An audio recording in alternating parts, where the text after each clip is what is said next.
Hey, what's going on, everybody? My name is Tyler Posey. I'm here talking to my homie, Kenney today. I've known him from coast to coast. I met him in New York. Now we're here in LA. Make sure you like and subscribe and leave a comment down below. I'm gonna be playing some music, talking about life, and I have blood on my shirt because I got a tattoo today. Pretty sick, right? Punk rock, baby. Kevin's bringing punk rock back to the scene, and I'm excited to be a part of this. Thank you, guys. I'll see you soon.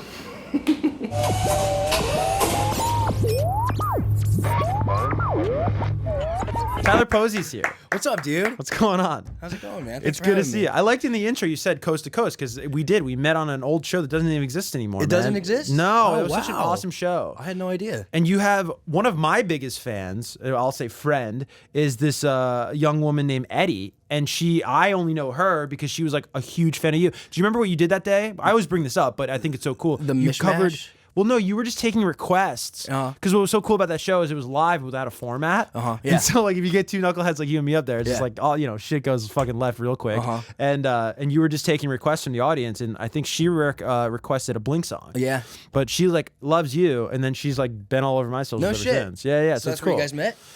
Yeah, and like it's just like I don't know, like it's funny, like that's what it's kind of like one of the cooler things about what I do is like I almost like pick up because I love community, and I'm sure you do too. And it's like I get to interview talented people like you all across music and entertainment. You're so sweet, dude. No, but seriously, and then like I get to like some of your community comes over to my community, and it's cool. And then I'll remember I go, oh yeah, I met them through the Mod Sun interview. I met them through the Tyler when Tyler came on the show. So it's cool, man. But thanks for coming over here in Dude, LA. Thank you for having me. Of course, man. How awesome is this city? How awesome is this city? Did you grow up here? I did. Oh no shit. Yeah, I was born in Santa Monica. I grew up just north in Santa Clarita, so like the even further valley. It's just some small town, but all you did was play music and skateboard there. Really? And smoke pot. So did you have the thing that you wanted to get out? Yeah, a little bit, but I was a different case because I started acting when I was like 6 years old, so I was always in Hollywood. Yeah. So I didn't really feel the need to get out too bad, other than like I was just ready to branch out. Like at 18, I was like, I got to get out of my hometown. Like, How old were you when you got Teen Wolf? 18. You were 18. Yeah, and then I moved to Atlanta for 2 years. Is that where they shot it? For the first 2 seasons. Really? Yeah. And then where'd they move to? To here.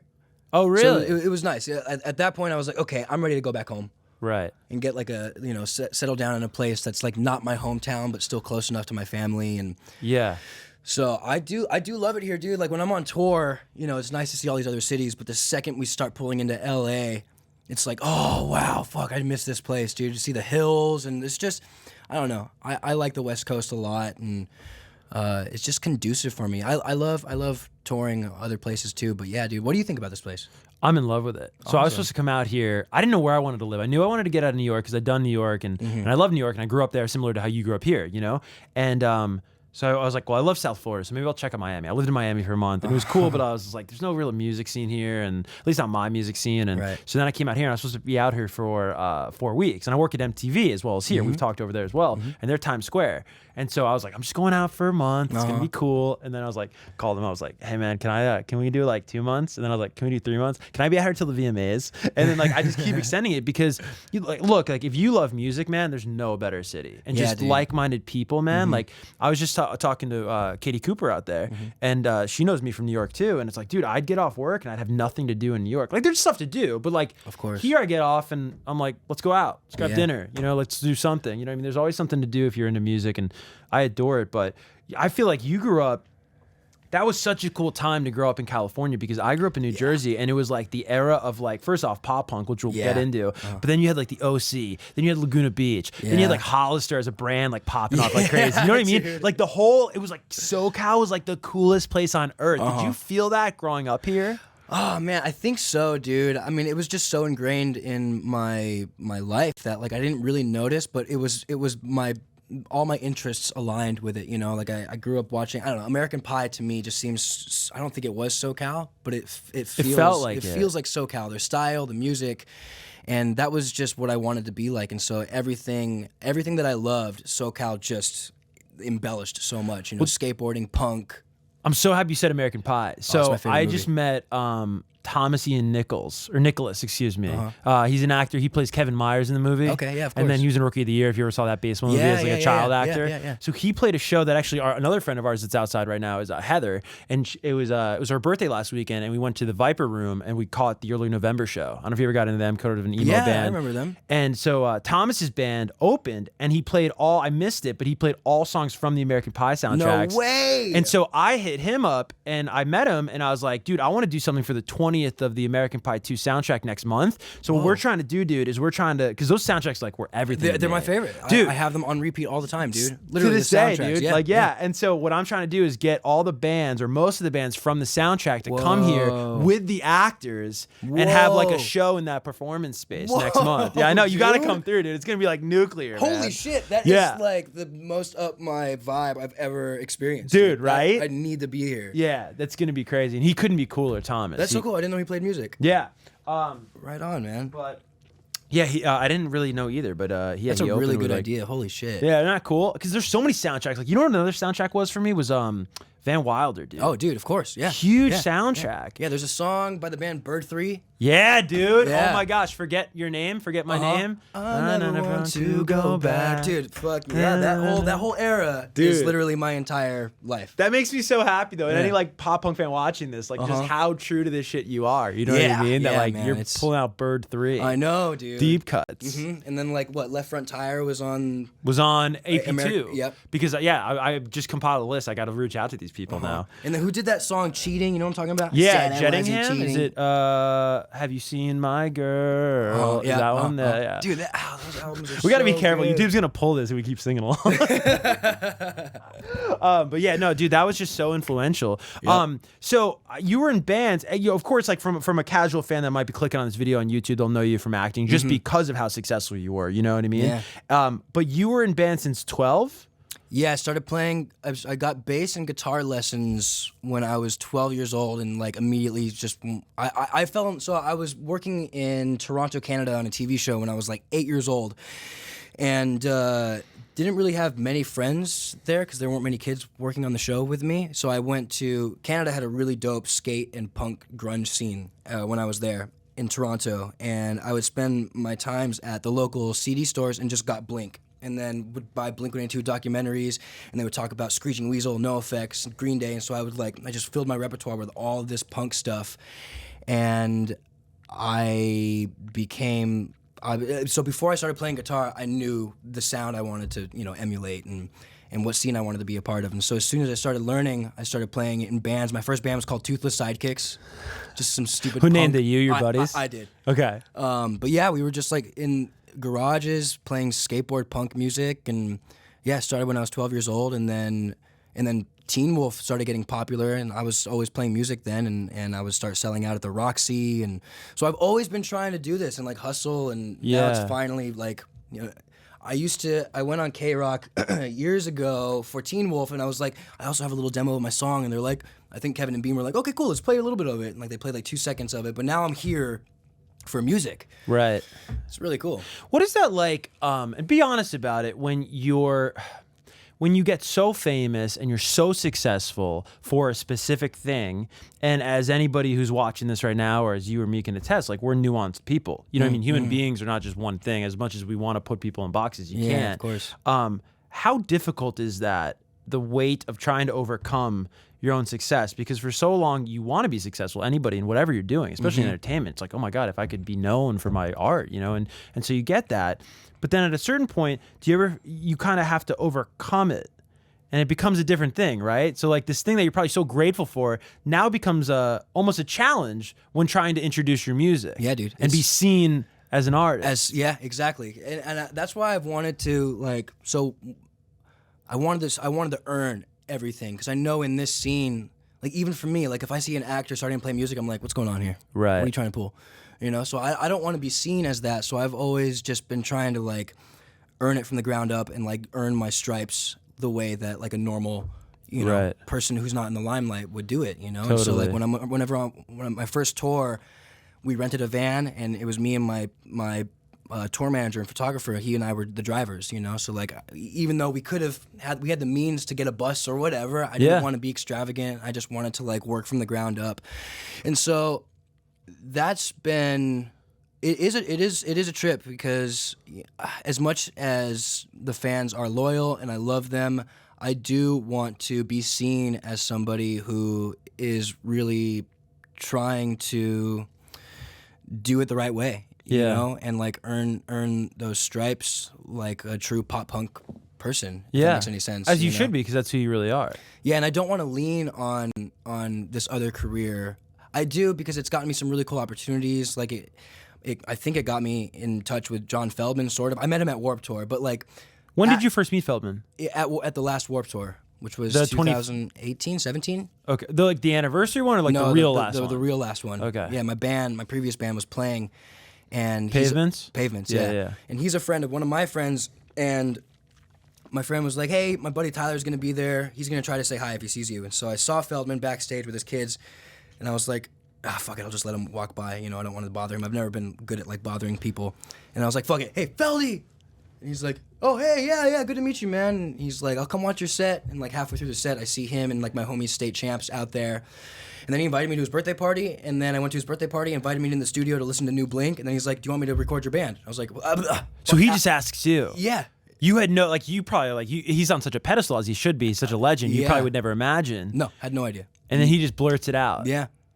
And you're just immediately like, yeah, of course. Of course, dude. Yeah. I could not deny that at all. You know, it was I don't know, dude. I've just always kind of seen my life from when I was a little kid. I knew that I was going to be in the presence of the Blink-182 umbrella. You know, I don't know why. I just always wanted to do it and be there. And now, you know, I'm with the guy who produces them, and he's one of my best friends. But yeah, going back to like, you know, I don't want to piggyback.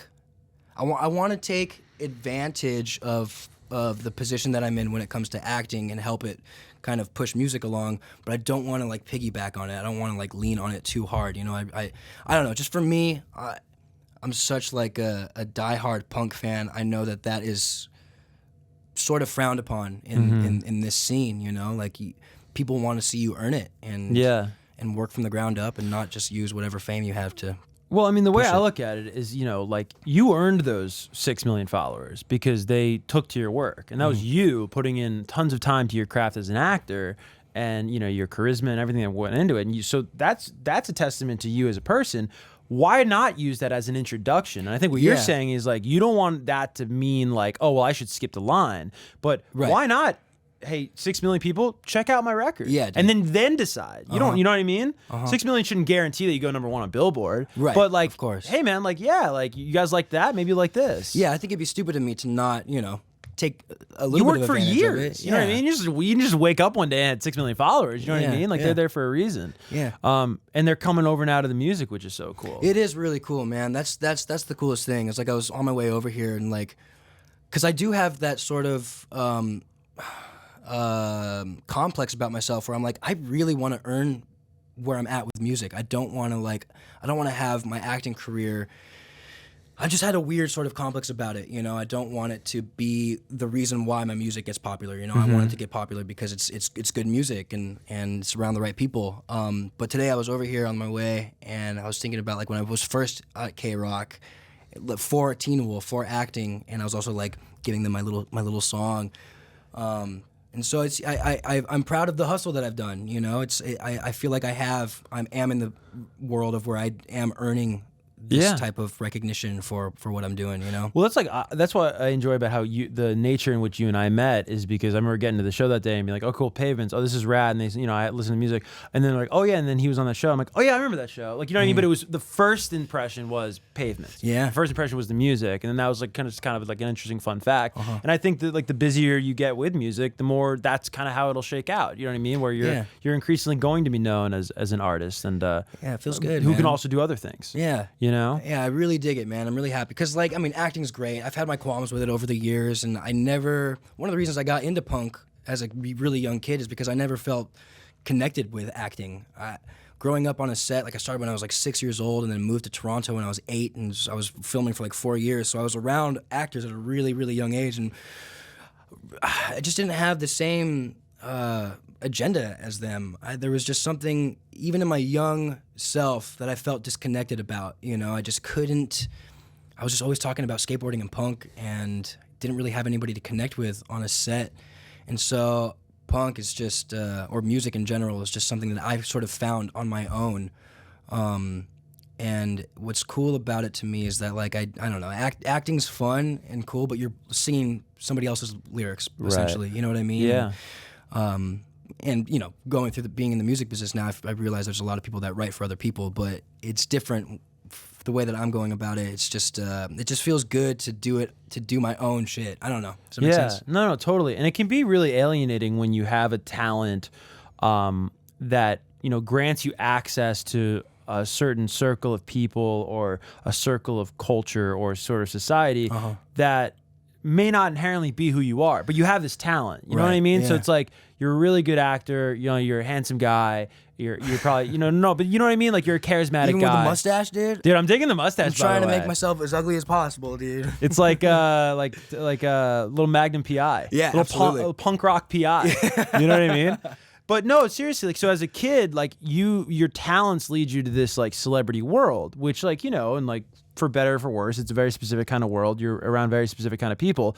But, like, you're there because of your talent, not because of who you are. Right, yeah, Did you ever have to reconcile, like, you know what I mean? Like, the disparity between those things? I mean, I think subconsciously I was aware of that, but I never let it bum me out too much, you know, because I have been, as much as I can, really transparent on about who I am. You know, I've always approached, like, interviews. I never really prepared for interviews because I didn't want to. I just saw a lot of actors back in, like, my early days get really consumed with trying to keep the persona going of who they thought the world thought of them, if that makes any sense. But I've just always been trying to be as transparent as possible and just low-key and normal. So, I don't know, that never really, I mean, it's, you know, I definitely do my best to make sure that's, like, not, you know, I want people to see me for who I am. I don't know.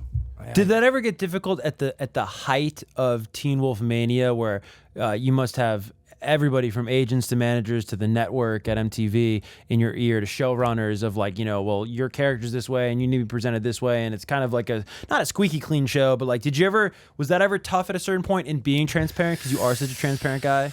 No, I don't think so. I think people learned pretty quickly that they couldn't, like, train me to be, you know, that way, you know. I don't know. I don't know if it's because I grew up in a small town, or I grew up skateboarding or listening to punk rock, and then punk rock is all about, like, being true to yourself. I don't know when I was taught that, but I've just stayed super firm with that, and I liked who I was growing up. You know, I was like this kind of goofball, just weird, eccentric person. You know, and I didn't want to let go of that. But I've seen it happen. I've seen people kind of, like, lose their mind because they don't know who they are anymore, because like, they're, like you said, they're being told by a bunch of different people, like, how you're supposed to present yourself. And I you know, I've kind of felt that before in my career, and when that happens, I just, like, push away from those people. You know, if people are trying to be on my ass about, like, you know, coaxing me into be somebody I'm not, I'm like, all right, this isn't really working. So how do you know, growing up, I think the hardest thing, and this, like, sort of like the journey of your teens and your 20s, is just, like, first off, figuring out that sense of self, but then also protecting and maintaining it. So, you know, some people have family to sort of, you know, keep them grounded and maintain that sense of self. Some people have friends. Like, what was it for you? Because it seems like you've always had a really good sense of self. Yeah, I think it's my family. Yeah, my dad grew up sort of in the business. He started acting when he was 30 years old. And then my mom was just, like, the realest, funniest person in the world, just constantly, like, not taking things too seriously, you know, and laughing about everything. And my dad just had, like, a super solid head on his shoulders, and still does, and is just, like, the coolest dude ever. And so I really think it was the way that I was raised. Plus, I grew up in a small town that was in LA, but just outside of LA, so I wasn't in this shit. Yeah. And yeah, definitely the family. I've always maintained really close relationships with my high school and, like, hometown homies. Like, totally. There's, like, 12 of us that are always on this group chat with each other, and they're some of my best friends. And I never really, like I said earlier, I never felt too connected with other actors. So, like, it's a pretty thin list of people in that business that I'm still close with and friends with. Just because I don't know, I just don't have much in common with those types of people. Yeah, and they're not bad people. You know what I mean? You work with them, you go, dude, you're an amazing actor. You're cool on set. You know what I mean? But yeah, totally. Well, so for a guy that's been a part of like a really successful show and multiple movies and like that cast environment, but also you've been a part of bands, how do those compare and contrast? Like being in a band and then also being a part of a cast. Do you see similarities or are they completely different? Yeah, I never thought about that before, actually, dude. I mean, so being in a band, what's interesting about being in a band and starting it with like your homies that from your hometown, it's like, okay, we're having a lot of fun, we're good at playing music with each other, but then comes the business aspect, which can kind of rock the boat a little bit. And it's something that like you can't really prepare yourself for, but with acting, it already is business. You know what I mean? Yeah. Like, bands start out as fun and then kind of, if you're lucky, gradually turn into this business venture. But when it came to acting, everybody was just like, we know that this is a business. And yeah, I mean, to me, it's in a weird way, it's easier, it's just less stress to be around actors, if that makes any sense. 'Cause like, there's a lot of pressure riding on you, at least for me, when it comes to a band and like being on top of everything business-wise. But when it comes to acting, I don't know, it just felt like we were just kind of fucking off because the business was in other people's hands, like our agents or the network. And so we just had like a great time with each other, It was always like vacation break. And same thing with bands, like when you're on tour, it's still a lot of fun, but I don't know. It's pretty similar because you can butt heads with actors and people in your bands also. I don't know. That's just my experience with it. It's like starting a band with hometown homies.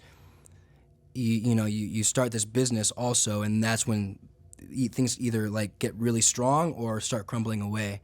I don't know. That's just how I experienced it. Well, there's that separation you were talking about because to use a parallel, it's like a cover song when you're acting.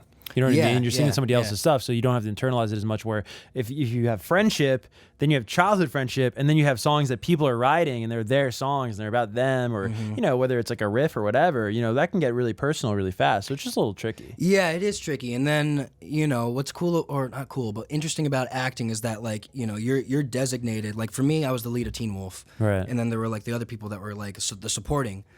When it comes to a band, everyone's trying to fight for that lead position, right?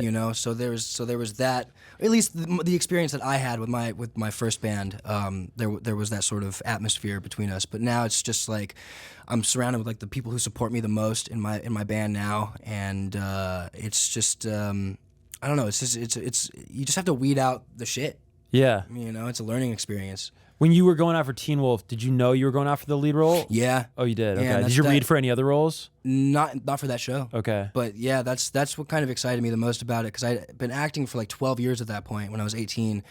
And I was like, this is like the first lead role I've ever had if I get this. And so that was a big perk for me. And I knew that like, I just felt that I was going to be a good lead, not so much when it comes to acting, but keeping the show a morale that people want to be around, like acting. I've since growing up in the business and on set, I've seen how it drains people and it can be like a toxic environment. And I was like, I never want to do that. If I'm ever the lead on a show, I always want to make it like the most fun, accepting, like not taking yourself too seriously. Because I think that's what it is about the acting world that I never really connected with. People take themselves way too seriously, and we're just telling stories.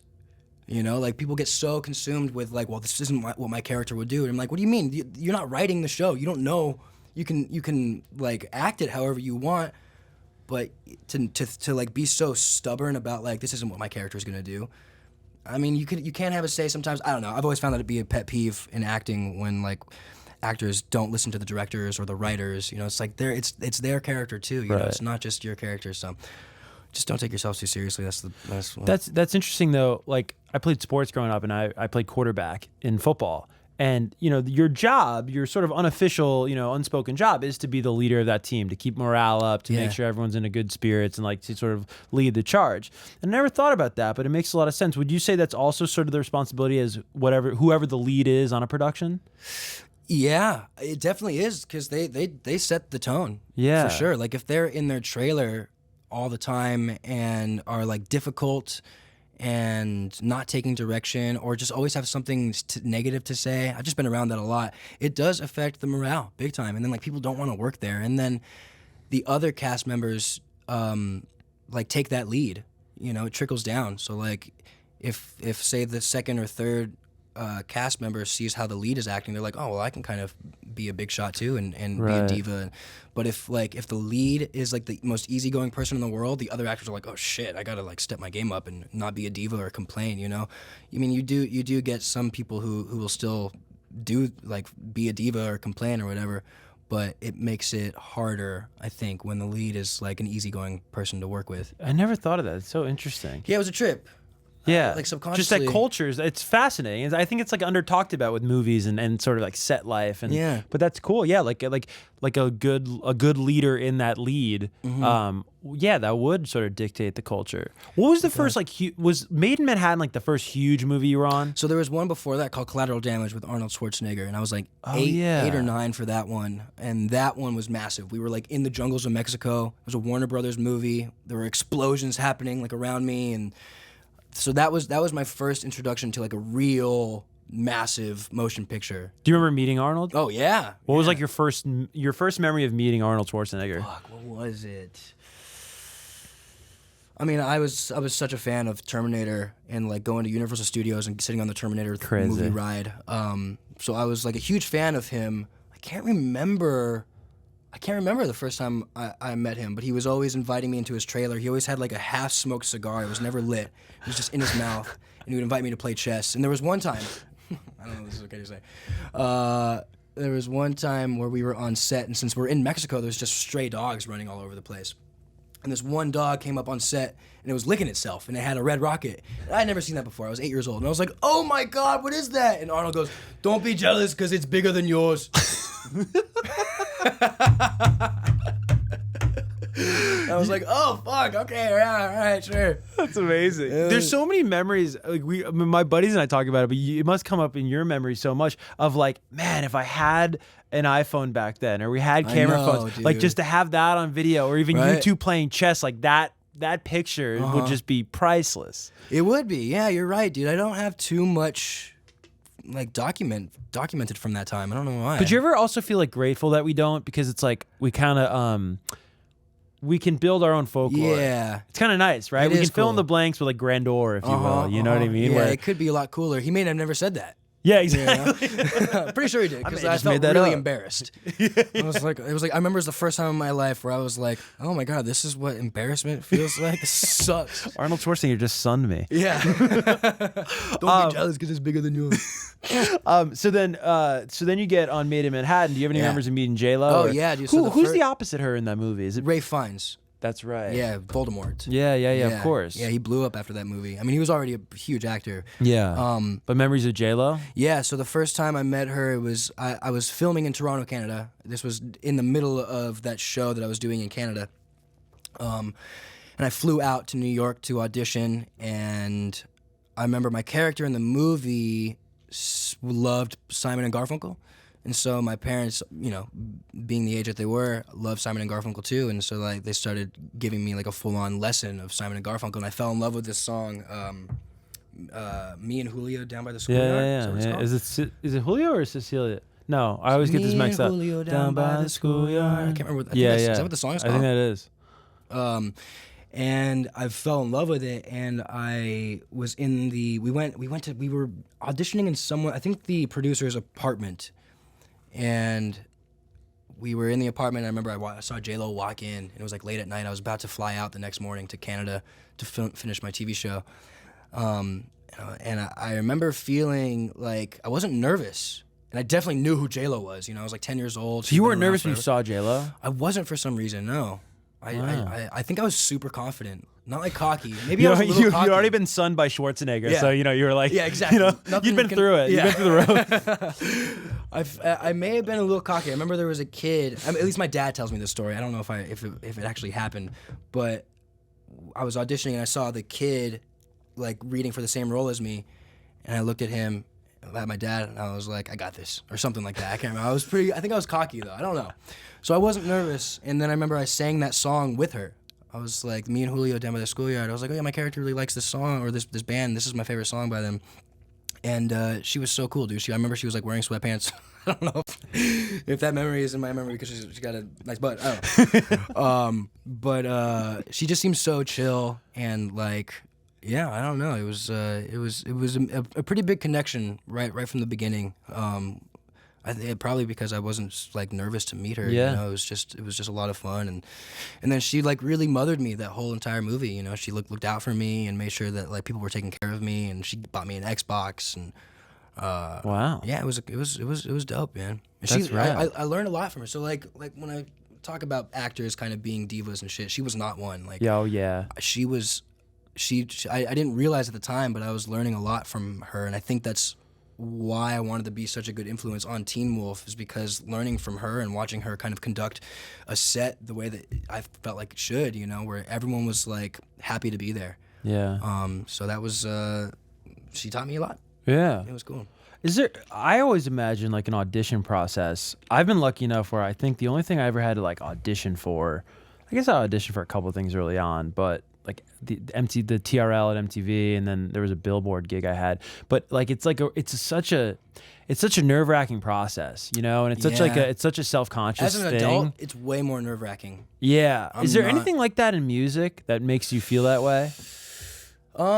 Interesting. Like getting in the studio with Feldman for the first time, or that wasn't. I love the songs that I write, and so I was never really too nervous about getting in the studio with Feldy, because I was a fan of what I did, and so I wasn't like looking to him for validation. Right. You know, and I haven't really felt that when it comes to music. I mean, it's probably a good sign. Yeah, maybe. Means you're being genuine, means you're being yourself. Yeah, you totally. know? Yeah. I guess before you play a show, there's always some nerves there. But like I'm always so consumed with setting up the stage that by the time like we start playing, like there's like I didn't have time to get nervous. Right. So I still really haven't felt that when it comes to music. But nowadays, like if I go into an audition room, I'm super nervous for some reason. Really? I don't have that same confidence I did when I was a kid. Why do you think that is? I don't know. I think the stakes are higher. As an adult, you know, I've got like a house, I have stuff I need to pay for, I'm more insecure, you know, and I judge myself because I think that they're judging me, and it's a weird thing to stand up in front of a bunch of strangers and be like, okay, here's my best at what I think I'm gonna do. You know? And then they're gonna judge you, and it's like I mean, again, like, you know, people say that actors are crazy, but it's like, how could you not go crazy? Yeah, dude. How could you not go I get crazy? it. You know what I totally mean? get it, Like you're just getting judged constantly. Yeah. Is this right? Is that right? Mm-hmm. But I find that so interesting that you don't go through that in music. Like you don't feel those same stakes. You don't feel them in music. I definitely have more confidence as a songwriter than I do as an actor. Wow. Yeah. And have you always? Is that through working with Feldy or working with Femme? You know, talented songwriters around you. No, that's always kind of been the case. That's for cool. Me. Yeah, I don't know why. I don't know. I'm just more. I think it's cooler for me. I'm not one of those actors that can't watch their work. You know, some actors like can't watch themselves on TV or something like that. Yeah. I've always been stoked. I'm like, wow, that's dope. And then I kind of like if I learn from myself, I'm like, okay, that wasn't the best choice. I could probably try something different next time. But and you'll study it. Yeah, study it definitely. Oh, that's cool. Do you ever do that with music? Yeah, definitely. Like, if I record a song, I'll listen to it a bunch of times and be like, okay, what can change? What can be better here? I just did that with this new EP that I'm about to release. I like just went back yesterday to re-record some vocals. So yeah, I do it in a different way. But yeah, I don't know. I've always been like a fan of what I do. I just think it's cool. Yeah. You know, that like I can like, you know, be on a TV show or a movie screen, or I can also like record music into a box and then it comes out sounding pretty cool, you know? So I've just... Oh, it's rad. It's rad. So I've never really been too hard on myself when it comes to that, you know? And so I don't know, I'm a huge fan of... I mean, there's been days in the studio, for sure, in the music studio, where I'm like, fuck, I doubt myself, and... But for the most part, it's a pretty dope experience. I was just reading the NME article, and I thought it was so awesome, everything you said, just how transparent you're being right now in your life, and really have been, you know what I mean, over the course of the past 2 years, just seemingly, like, from the outside, increasingly more and more transparent and honest. Sure, and, you know, you've talked about just the role model you can be, and you are. Have you seen that open any sort of like, proverbial boxes upstairs when writing songs, like by being so open with the public about, who you are and your authentic self? Have you seen that take any sort of greater effect songwriting wise? Yeah, I think so. Yeah, I'm always just trying to be transparent when it comes to whatever I do. So like this whole album is called Drugs, and it's all about me becoming sober and like how hard that shit is sometimes for an addict. So I mean, I don't know if me being more open lately has affected the way that I write songs, but the songs definitely do mimic sort of what's happening. So like I'll write about whatever's going on. Yeah. I've even written about like, so I've had a weird love-hate relationship with social media and some of like the abuse that like people have on it or like go through, and me including. And so I've written a couple of things about that. Or like sometimes I'll do something really stupid on social media, and I'll write, someone needs to take my fucking phone away from me, and I don't know, it's just funny shit. But I definitely try to write what's happening in my life. I don't really try to sugarcoat it or anything like that. But I do it in a way where like I don't think my life is the most relatable when it comes to like. I think a lot of people can find some relatableness within it, but just the shit that I've done.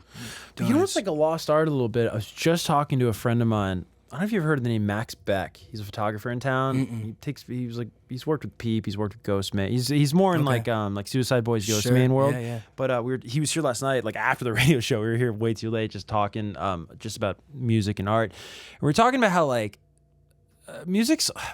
we're in like this like weird like relatable age where people go into the studio and they want to write something that's relatable. But I think, and that's cool, we all love relatable music, but I also like there is something to be said about telling me a story, right? Yeah, dude. Like tell me your story. And then it's like, that's pretty interesting, and I never did that, so I like, you know what I mean? Of course. And so it's kind of cool to hear you say that, like, your life, and just kind of say that your life isn't that relatable, because it's not. It's a spectacular life. It's a very unique life. You know what I mean? So that's kind of cool. Do you ever think about that? I do all the time, yeah. Because, every day I'm in the studio, I'm like, okay. Especially with Felly's influence, he's like, we got to appeal to people. I'm like, yeah, you're right. But we can also do it in a way where, like, I'm singing about me, but also being creative so that anybody can relate to it. Like this last song I came out with, Happy, there's a lyric that goes, yeah, I know how to act, just give me a name, I've been playing these roles you all want me to play. So, like, that's obviously very, it's my life. Right. But I think a lot of other people can relate to it, Totally. just playing, like putting a different face on, somebody that they think people will like. So yeah, I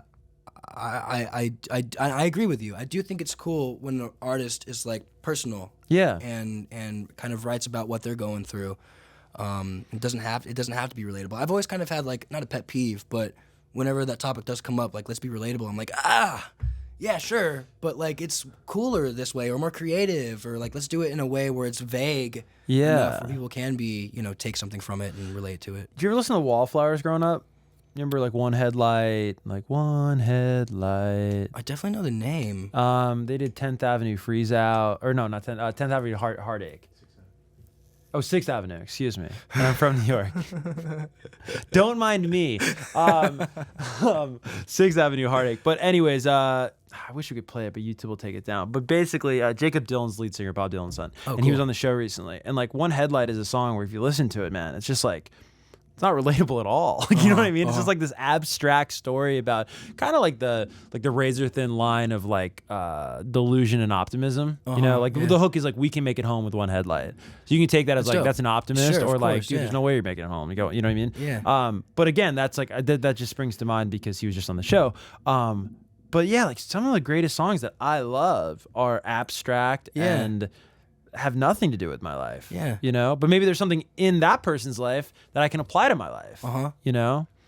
So it's all really interesting. What's so fun about writing music, man. Yeah. You can be as creative and weird as you want, and yeah, I love. And it's a muscle you got to exercise. Like, you think so? Yeah, dude. For me, like, I feel like the more and more I write, the more creative I get, and a little bit more vague the concept becomes. Like if it's easy to be relatable in music. Yeah. I think. Yeah. Like it's easy to write relatable shit. Like totally. I broke up with this girl and now I'm sad. Yeah. That kind of vibe. But like if you want to get a little more creative with it, it's this kind of this muscle that I have to exercise. And You can write a relatable song. Like if I give you like a title, you could probably write a relatable song in 5 minutes, Yeah. dude. Especially in pop punk where there's like 3 chords. You know what I mean? And it's good. It's good. You're challenging yourself because I think music like.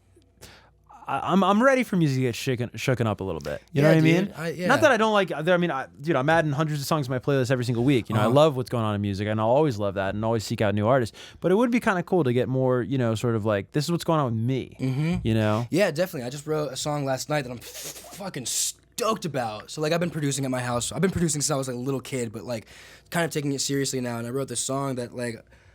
I don't know if a lot of people can relate with. Like it throughout my entire life and my career, I've sort of felt second tier. Even like on Teen Wolf, to the fans, like I wasn't the most popular, and it was Who's the cool. most popular? I think my homie Dylan O'Brien. Okay. Which is I get it. He's an incredible actor. Right. But there was moments where I was like, I felt like I don't even know how to describe it. I was like hurt or felt pushed under the rug, kind of, you know, because I dedicated my life to that show. I loved that show.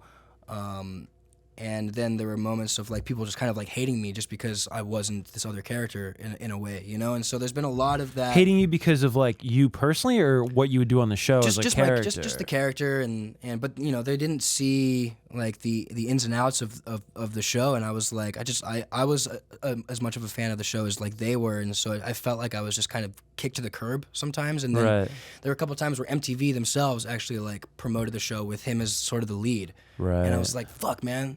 Like, I worked my whole life to get to this point, and now I'm sort of feeling like, you know. Is it kind of the feeling like, well, what's wrong with me? Yeah, dude. Yeah, absolutely. Right. And, you know, like you said, actors are all insecure, and I went through that too, and still have issues like that every now and then. Like, I think you should be insecure, though. I didn't mean to interrupt you, but like, no, but like, I think like I think as a good artist or just anybody, you should always be asking yourself questions. You know what I mean? Yeah, dude. You should always be like assessing yourself, and I think that inherently is like a lack of security. If you're secure, you're kind of an asshole. Sure. You know what I mean? Absolutely, if you're like meet somebody who's like super fucking sure of themselves, you know what I mean? Yeah. You're probably someone that doesn't question yourself too often. You're probably an asshole. Yeah, you're probably right, man. I've not to say I'm not an asshole, but I'm constantly, you know, in this limbo of like, okay, fuck, what can I do better? Am I doing enough? Do I suck? Yeah, as long as you don't let insecurity like turn evil, and you know, like, and then you're being a dick to other people or trying to tear them down. But I think artists should be insecure. That's a cool. I mean, yeah, that's a cool way to put it. I mean, if you're feeling really good all the time, like I had writer's block for writing music not too long ago. My homie, I was like telling him like, dude, I can't fucking write anything, and he's like, well, are you happy? I'm like, yeah. And he's like, well, there you go. Dude, I was just talking to a friend of mine about this. That and I don't know if I'm stealing this phrase, but I think what I said to him was something along the lines of like calm waters don't make good stories. Yeah, dude, absolutely. Right? And it's like but that's also like the juxtaposition of the artist is that we all want to be happy, right? And it's, you know, like you want to be in a healthy relationship. I think about this a lot through the lens of like love and relationships, but like, who wants to hear about that? You know, I'm not saying a good love song isn't awesome, you're right. but man, like a turbulent relationship, that can inspire some really crazy cool shit. You know what I mean? Absolutely, dude. And I think a lot about how like some artists that when they're like 25 years old, they write incredible stuff. And then they get to be like 45 and it's like, man, this is so fucking whack. Like how does this, you know what I mean? Yeah. And a lot of things, right? Hunger probably goes away to a certain extent because you achieve success at a high level, but also just like, you learn from your mistakes. Like the reason why 25 and you know your 30s and your early 30s, whatever, are so fascinating is like you're still learning and you're still documenting that journey. Yeah. So it's funny. Do you ever go through that where you're like, well, man, I'm so happy in my personal life, but is this going to negatively affect the art? It's happened through experience. Like I never really thought about it until it was happening. Right. You know, I was like, oh fuck, I could really use a bummer right now. Right. Write some good music. You want to pick a fight? Yeah. Yo, I gotta pee really bad. Oh yeah, totally. Is that cool? Yeah, of course. All right. Before wow, we go that was live a great pee. Well, yeah, it was awesome. Wow. Tell us about the pee. Yeah, it was intense, dude. It was full on, like, you know when you're like peeing and you're like, you know, you push it out, you know. I was doing that the entire time and it just would not let up. That's relatable. Like to speed. Okay, cool, yeah. See? Now you figured out how to be relatable. You're right. You got to write a song about that. Sing about pissing. I need a pissing interlude on the fucking EP, dude. Can you imagine? Just a bridge of me peeing. Yeah, dude. I think that'd be like so punk rock. That's not bad at all, dude. Blink did that in I think the Dude Ranch days. Really? Is there some urinating on that? There's one song at the end where Mark is pissing, he's like, oh yeah. And then you hear a dog come up. He goes, Sparky, come here, Sparky. And you just hear the dog drinking. Laughing up the piss. I was thinking of is it Josie? Yeah, Josie. You're with Alyssa Milano. That video, they're like performing in the bathroom. They're like at the urinal. Yeah, it's good times. All right, talk to me about Past Life really quick. Cool. Yeah, Past Life. We're gonna world premiere it on K-Rock and across the country after this. I don't know when you're watching this, but thank you so much, dude. No, dude, thank you. Really, that's cool. like a huge. That's a huge deal for you to bring a record here first. It really means a lot. Oh my God. And it's like this is like a habit of yours. I don't know if you realize it's forming, but it's this is like the third world premiere we've done, which is cool. You're like part of the family. I think that's important, you know? That means a lot, dude. I love you. And yes, just very, very appreciative and honored, dude, for sure. Yeah. Well, no, likewise. When Katie sent it through, I mean, I remember getting like the little file of it or whatever, the Dropbox, and I was like, oh, this is rad.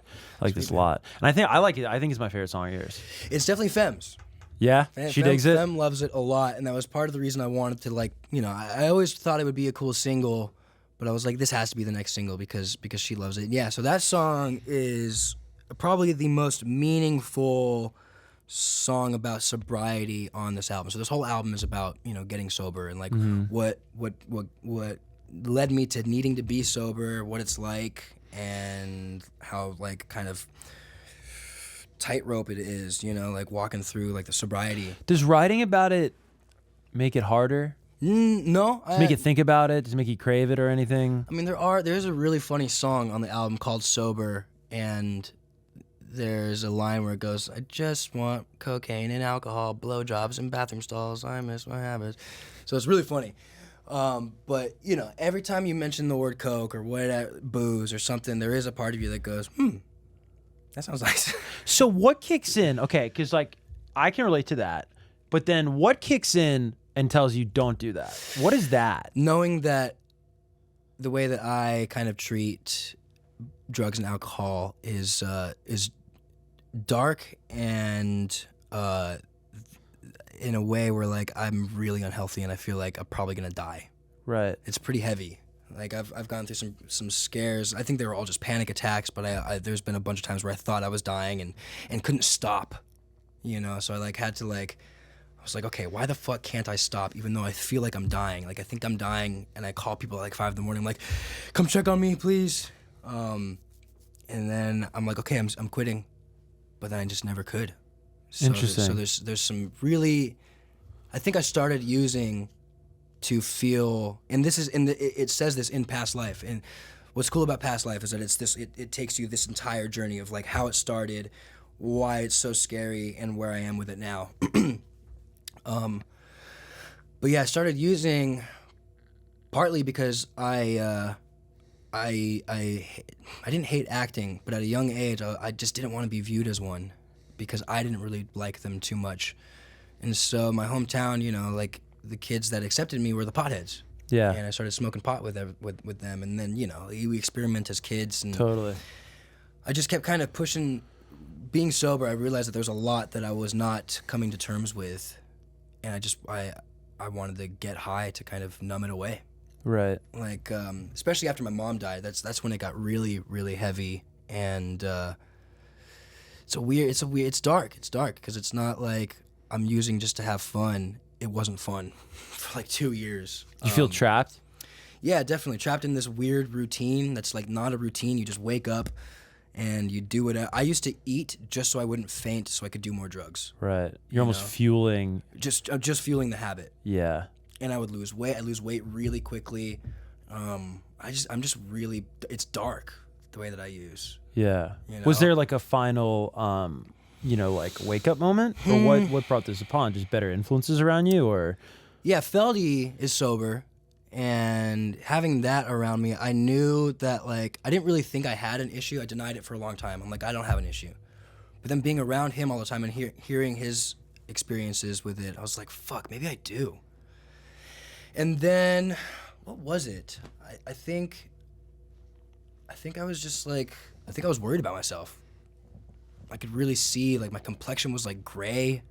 I wasn't healthy, and just everything leading up to it, you know, like I started really like wanting to make my mom proud, you know, and not go out in some stupid way. I've had friends die. Yeah, same. Like around the same time that I started like thinking like maybe this is an issue. I've had friends overdose, and so Yeah.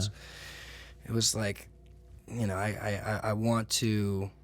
I've always kind of had a complex of wanting to be somebody that people can look up to, and I was like, this is not that person. Yeah. You know, and I go through therapy. I go to therapy a lot, and I've always had this like vision of this person. I was always telling my therapist, I don't know if this is doctor-patient confidentiality, but I would always tell my therapist that there's like this person that I see, and it's like myself. There's two different versions. There's like this really put together guy, and there's this like stoner, loser, lazy person, and the put together person's always been like, come on, man, get your shit together, dude, and I just can never do that. And I had a really bad problem with weed. I know it's probably doesn't sound that intense, but like I have no control when it comes to using anything, and I had no motivation, and I just could not be this person that I saw. And then I got sober, kind of felt like that guy, but like I still wasn't convinced that I'm like, maybe I am not a drug addict, maybe I can kind of dip back into that world. And I did for like 6 months, and it got really scary again. So I'm like, and it would Like just, increasingly? Did it inch back up? Yeah. Yeah. It wasn't immediate. Yeah. You know, I was like, oh, cool, I can make a bag of Coke last for 2 weeks. Right. You know, and I'm like, Look at me go. Yeah, look at me go. Woo! Yeah. And then eventually it was not like that at all. And I was like, okay, I need to get back into this sobriety world. And now for the first time, I feel like that person that I've always kind of felt in my therapy sessions. And it's really, really, really, fuck, man. I don't even know.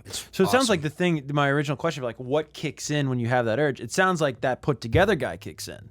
Whereas maybe in the past, the stoner guy was the louder voice and the stronger personality type, you know, and now that's awesome to hear. Now in recovery, do you ever like, what do you replace that with? And if I'm misspeaking, I apologize, but like, you know, like what do you, because do you ever worry like you're going to replace it with something else? Like you replace it with sex? I know a lot of friends that like go that route, like or religion or something to that effect. Or what do you, because was it like, were drugs and alcohol, was it a reward for you? You know what I mean? Where, I worked hard, I'm going to blow off some steam. No. Okay. It was, I was high through work. Right. All the time.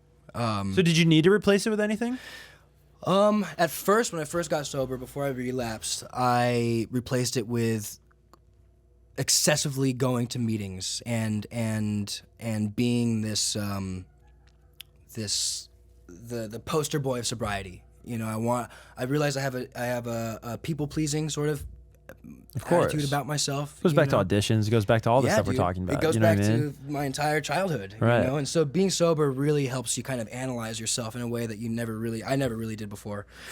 And so I just did it wrong. I didn't do it. I didn't feel like I was doing it for myself. I felt like I was doing it to impress the people that I looked up to. Right. You know, and so I feel like I replaced it with excessively doing things for my sobriety. Now I have a goal, and if I'm running toward it, awesome. But also if I'm walking toward it, that's great too. Like I have a routine now. You know, it's easy. I wake up and I make my bed. I never did that before.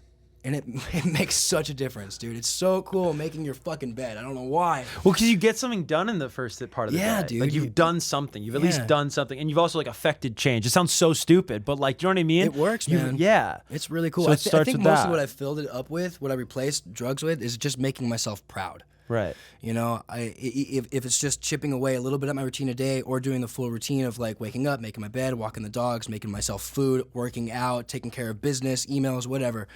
If I'm just doing a little bit of that during the day, then I feel good about myself. Right. I had no routine before. I would just wake up, get stoned, do drugs, drink, and then fall asleep and then do it again. And then I always kept saying, tomorrow's the day that I'm going to, you know, get my shit together. Right. And I never did.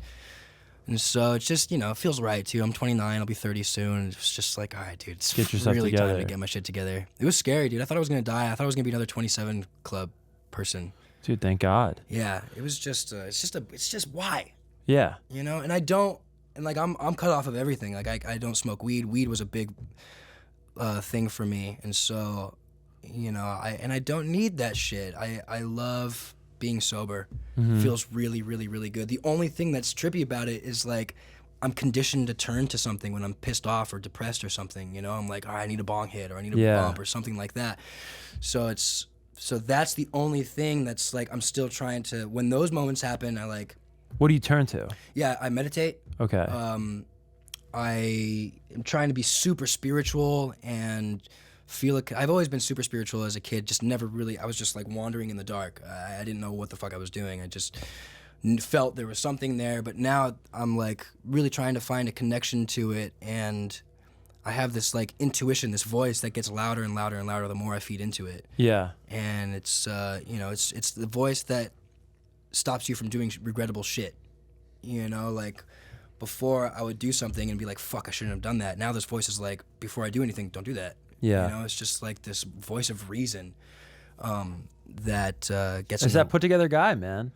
Yeah. You know, it is. Or at least that might be speaking to the put together guy. Something like that, dude. You know, I can't explain it. I can't explain why this sobriety thing that I'm doing works, but it does. Like I could not be sober any other way. Weird. Was it last time you were here, we were on Zoom, we were talking about how sex was also a part of it. And I think sex is a fascinating drug because it's sort of like, it's socially acceptable, right? It's a socially acceptable idea versus like, you know, hard drugs. And I think it's harder to identify when we have problems with our relationship with sex. And so when you had to rehabilitate that as well, how did that compare to your rehabilitation with drugs? Sex and drugs went hand in hand with me. So like if you know, really going heavy with sex and experimenting and going to sex parties and like. What were those like? Crazy? Crazy, dude. Like the first one. How do you find out where a sex party's going down? So there was this website, or there was like this, you know, the legend fucking, you would just hear about it. I can't remember how I fucking found out about it. I probably looked up online and then like researched, and like there was one that celebrities used to go to or something like that. And so I was like, okay, this one's the elite one. And then like you have to pay a membership and be accepted. And so yeah, it was, it's like a movie, dude. It's definitely not my scene. Yeah. There was this sort of desperation in the air. Right. I was just there to kind of experience it. I went alone. I wore a mask. Right on. Before COVID. It wasn't one of the COVID masks. It was like the fucking it was a cool mask. Eyes wide shut mask. Yeah. Do they give you the mask, or do you have to like pick out a mask? You gotta like Amazon order a mask. Yeah. So do you put a lot of thought in like, well, what mask am I gonna get? I want to look cool. Yeah, like, I think you definitely do. I think I found a mask somewhere. I was at some Halloween store or something like that, and I was like, whoa, this mask is fucking dope. And it is a cool mask. It has like it's contoured to like your face, and it looks angry kind of. It's a cool mask. I don't know. You're like, this will work. But yeah, those went hand in hand with using. So as soon as I cut out using, I didn't really feel the need to explore that world. You know? Interesting. And I felt like I got a lot out of my system. Did you? Oh, of course, I bet. Did you find it hard to sort of like recalibrate?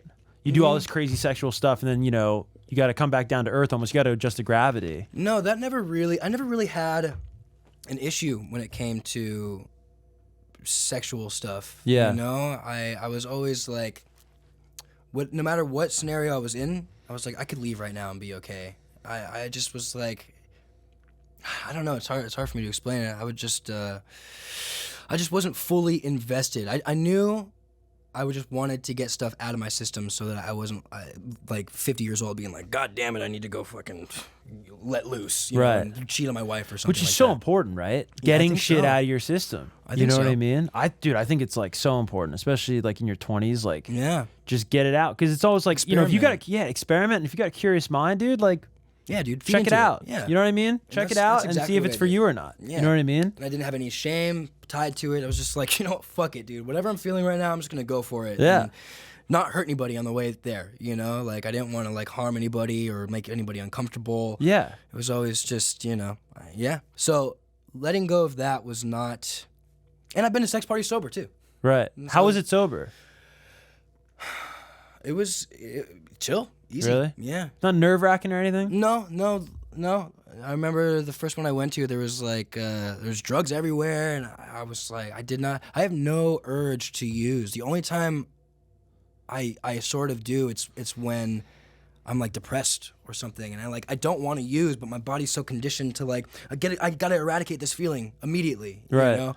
So I don't I don't really want to use at all. You That's know? awesome. Yeah, I mean, obviously, thinking about a mezcal margarita or a blunt or a bump, it all sounds great. Yeah. But I have no desire. I just don't want to do it, dude. But you can also, I think, just more effectively now weight the consequences. So you go, wow, that would be. It's almost like to sort of tie it to somebody who might have an issue with dieting, right? It's sure. It's like, I really want this hamburger, but the cheeseburger, but it's gonna feel good right now. Right. But then it's gonna, Yeah, exactly. you can just more effectively weigh out the cost. Yeah. We do have to go live on the radio. I think Sweet. Ian's freaking out over here, but I do. Love it. Do you know when we can expect the EP? Early September. Cool. So you'll be on the road. Yeah. I'm gonna try to release the EP just before tour starts. Okay, killer. Because I wanted to do like single, and then release the EP. So I want to do one more single in August, and then have the EP out. You gonna be at the VMAs? I don't know. I don't think so. You should. I'm down. I'm always down. We to gotta go to get that Teen Wolf stuff. on Paramount Plus. What the hell's going on? I don't know, dude. I mean, come on. We're bringing back everything. I want Teen Wolf just back in general. You know, what on MTV or whatever. I'm always down to do MTV stuff. I just don't get invited anymore. Yeah. They bring back. We're doing Cribs. I think like starting next Wednesday. Awesome, dude. Do a Tyler Posey Cribs. Would love it. Yeah. Here's where I used to do drugs. That's my mask. Dude, you're the man. Thank you so much, bro. Thank you, dude.